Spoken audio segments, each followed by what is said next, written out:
बच्चों नमस्कार। आज जो है वर्ग 9th का विषय सामाजिक विज्ञान में जो है नागरिक शास्त्र का पाठ जो है भाग 1, 2 और 3 का जिक्र किया जाएगा। बच्चों आज जो है हम लोग सिविक्स में जो है समकालीन विश्व में लोकतंत्र के विषय में पढ़ेंगे और इसमें जो है हम लोग देखेंगे क्या कि वास्तव में लोकतंत्र होता क्या है। इस लोकतंत्र को हम लोग 3 नामों से जानते हैं। एक होता है प्रजातंत्र, एक होता है लोकतंत्र और एक होता है जनतंत्र। तीनों का शाब्दिक अर्थ यह होता है कि जिस शासन व्यवस्था में जनता की सहभागिता होती है वह लोकतांत्रिक देश कहलाता है और लोकतंत्र का या प्रजातंत्र का जो है शाब्दिक परिभाषा जो होता है वह होता है जनता के लिए जनता के द्वारा शासन। तो इसमें लोकतंत्र में जो है वह जनता को ही सर्वोपरि माना गया है और जनता ही अपने प्रतिनिधि को चुनती है और वही प्रतिनिधि जो हैं वह केंद्र और राज्य में जाकर के शासन व्यवस्था को चलाते हैं। लेकिन इसमें जो है इस पाठ में जो है कुछ ऐसे लोकतंत्र के विषय में हम बताने जा रहे हैं जो राष्ट्रीय और अंतर्राष्ट्रीय दोनों देशों का इसमें जिक्र किया गया है। हम लोग पहले से पूर्ण रूप से भली भांति अवगत हैं कि भारत एक प्रजातांत्रिक देश है और भारत में जो है प्रजाओं की शासन है। हम लोग MP MLA का चुनाव करते हैं, यहाँ तक कि स्थानीय सुशासन में हम लोग मुखिया सरपंच का भी चुनाव करते हैं।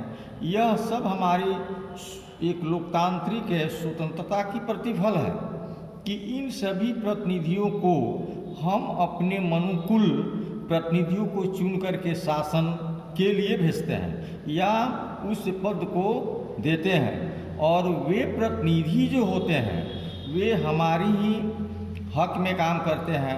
अगर मान लिया जाए कि अगर वह प्रतिनिधि 5 साल के अन्य 5 साल का जो समय टर्म होता है शासन का, अगर उतने समय में वह अच्छे शासन करते हैं, भारत एक लोक कल्याणकारी राज्य है, यहाँ पर लोगों की कल्याण करना है, अगर प्रतिनिधि लोगों की कल्याण करते हैं तो फिर हम अगले इलेक्शन में जो है फिर उनको चुनाव करेंगे।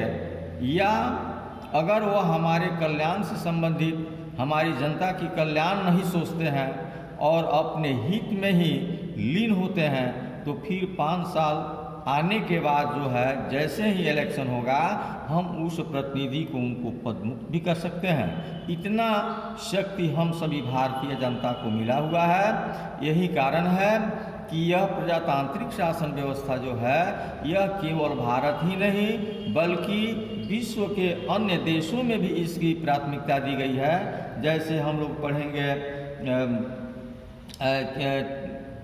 क्या बोलता है इंग्लैंड की पढ़ेंगे हम लोग, ब्रिटेन की, जो वहाँ पर भी संसदीय निर्वाचन क्षेत्र का घोषणा की गई, वहाँ पर भी प्रजातांत्रिक शासन व्यवस्था है।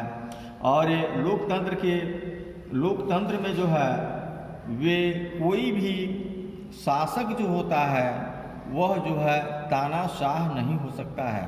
अगर तानाशाह होता है तो उसको जो है तानाशाही से हटाया जा सकता है, जिसको हम लोग सैनिक ताकता प्लॉट के नाम से जानते हैं। उस समय जो है सैनिकों की शक्ति जो है बढ़ जाती है और वह जो है प्रशासन और न्यायपालिका को अपने अधीन रह करके उस तानाशाह शासक को जो है यह पद से मुक्त कर सकती है। इसलिए इसमें जो है हम लोग देखेंगे क्या ताकता प्लॉट के शासन में जैसे 11 सितंबर 1973 को चिली में जो कुछ हुआ उसे सैनिक तख्ता प्लॉट के नाम से दिया गया। उसमें भी लोग जो हैं जनरल अगस्टो के विरोध में जो है विरोध किया था और वहाँ पर भी तख्ता पलट करके वहाँ पर भी सैनिक शासन को उपलब्धि दी गई। पिनासे जो है अपने मुल्क को जो है छोड़ करके भाग भी गया।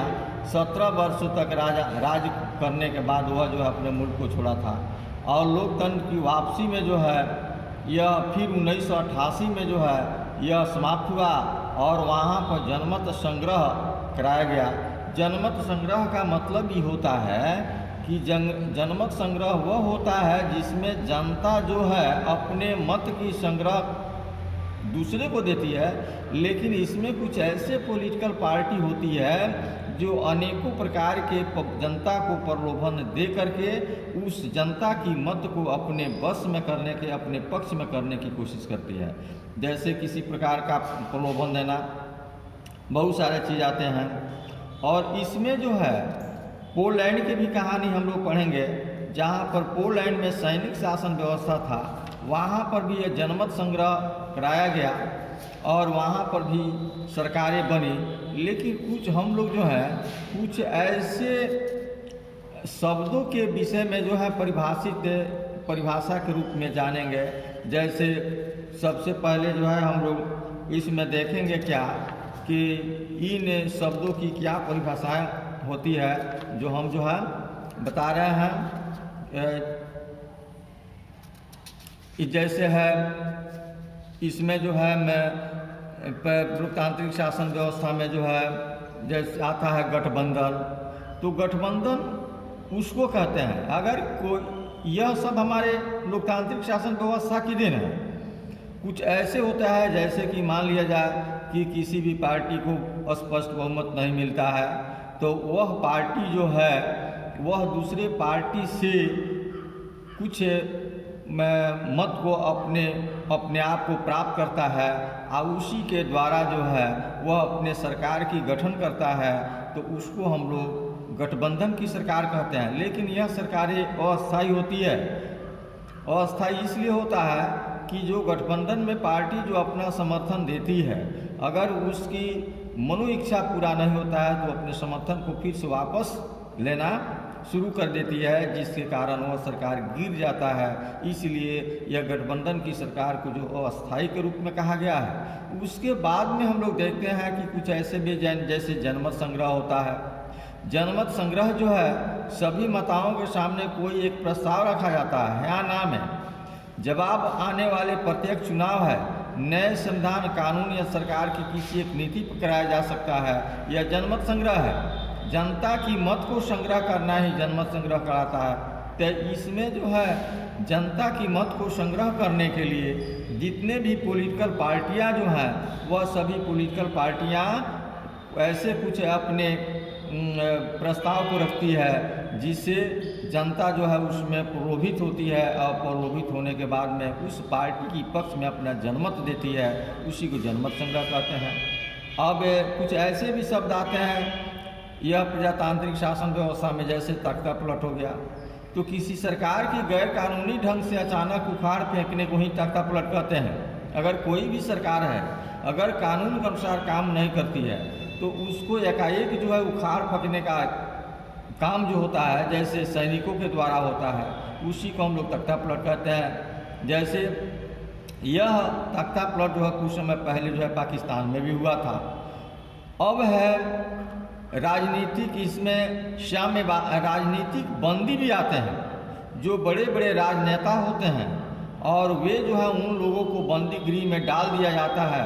यह देन हमारी लोकतांत्रिक शासन व्यवस्था की है।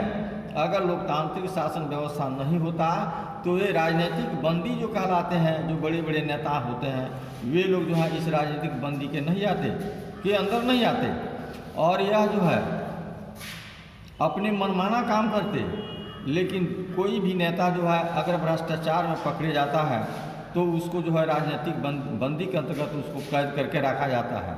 उसके बाद में हम लोग देखेंगे क्या कि इसी का एक अंग, छोटा सा अंग है जिसको हम लोग साम्यवादी कहते हैं। साम्यवादी शासन व्यवस्था जो होता है वह साम्यवाद का अर्थ होता है सरकारी संपत्ति को सभी व्यक्तियों में, सभी लोगों के बीच में समान रूप से बांट देना। लेकिन भारत में साम्यवादी शासन व्यवस्था तो नहीं है, लेकिन कुछ हद तक इसकी समस्या जो है यहाँ पर आती है तो उसको सुलझाया जाता है। जैसे समाजवादी पार्टी जो चलाने वाले किसी देश के शासन होते हैं जिसमें पार्टी को सत्ता के लिए प्रयास करने की इजाज़त नहीं होती है और राज्य जो है सारी संपत्ति जो उद्योग और नियंत्रण जो अपने अधीन रखती है वह किसी दूसरे को नहीं देती है। अगर देती भी है तो सभी जनता सभी प्रजा को बराबर बराबर अधिकार में देती है। उसके बाद से हम लोग यह क्या बोलता है कि यह प्रजातांत्रिक शासन व्यवस्था में लॉ, मार्शल लॉ आता है। तो मार्शल लॉ में हम लोग देखते हैं क्या कि सेना द्वारा प्रशासन और न्यायपालिका को अपने नियंत्रण लेने के बाद जो है कायदे कानून होते हैं। यह जो है सेना जो है प्रशासन को और न्यायपालिका को अपने नियंत्रण में रखती है, और प्रशासन जो चाहती है, पुलिस जो चाहती है, वह अपने कायदे कानून के अंतर्गत जो है देश या राज्य पर जो अपना शासन करती है। उसके बाद में कुछ ऐसे भी देश आते हैं और कुछ ऐसे भी है जैसे संयुक्त राष्ट्र संघ है, वहाँ पर 5 जो अस्थायी देश हैं उनको वीटो का भी अधिकार दिया गया है। तो किसी व्यक्ति, पार्टी या राष्ट्र को मिला वह अधिकार होता है जो वह किसी कानून को अकेले रोक सकता है, वीटो का अधिकार कर सकता है, और रोक करके वह जो है अपने मनमाना काम कर सकता है। जैसे किसी भी समस्या को विश्व स्तर पर यह संयुक्त राष्ट्र संघ में जब उठाया जाता है तो उस पर अधिकांशतः जिसका सदस्य जो है तुम्हारा चाइना है, वह वीटो लगा करके उस अधिनियम को रुकवा देता है। इसलिए इसको कहा गया है कि किसी व्यक्ति, पार्टी या राष्ट्र को मिला वह अधिकार है जो किसी कानून को अकेले रोक सकता है। अब इसी में आता है जो उपनिवेश जो हमारे 1947 के पहले था, भारत जो था यह इंग्लैंड का जो उपनिवेश था, इसी सिलसिला में जो है हम लोग देखने को उपनिवेश क्या है, तो उपनिवेश जो है किसी अन्य शासन व्यवस्था के राजनीति के नियंत्रण में रहने वाला क्षेत्र है। जैसे कहा गया है कि उस समय जो है बड़े बड़े जो देश थे वह गरीब देशों को अपने अधीन कर लेते थे और उस गरीब देश पर वो अपना शासन करना शुरू करते थे। जैसे 1947 के पहले जो है यह नियम जो है भारत में था, जब अंग्रेज़ों का यहाँ पर शासन था। इंग्लैंड का उपनिवेश मेरा भारत था, क्योंकि भारत गरीब था, कमज़ोर राष्ट्र था, इंग्लैंड का शासन यहाँ पर होता था, इसलिए भारत को 1947 से पहले इंग्लैंड का उपनिवेश कहा गया है। बच्चों, आज इतना ही, यह चैप्टर समाप्त हुआ। आप लोग जो है इससे प्रश्नोत्तर बनाकर समय में लेते आएंगे। Thank you.